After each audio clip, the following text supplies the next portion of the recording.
You can check the condition of your brake lines quickly and easily. Grip the hose with your hand and apply pressure to the brake lever or pedal. If you feel the hose expand, it's time to replace the brake lines.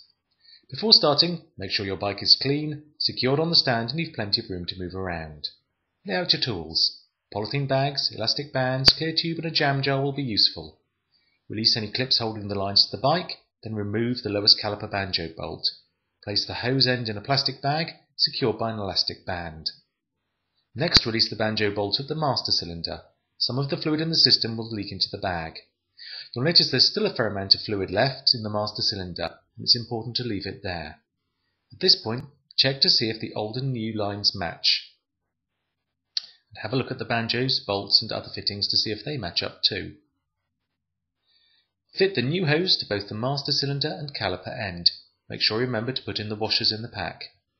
Venhill lines have a stainless steel swivel nut at each end of the lines. Leave it finger tight. Once in place, fit the hose to each end using the swivel nuts, and again, just finger tight.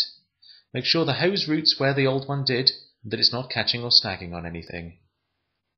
Once you're happy, tighten the hose onto the banjos using your spanner. Be careful not to over-tighten these. Next, tighten each of the banjos. It's important to get these just right, so it's best done with the torque wrench.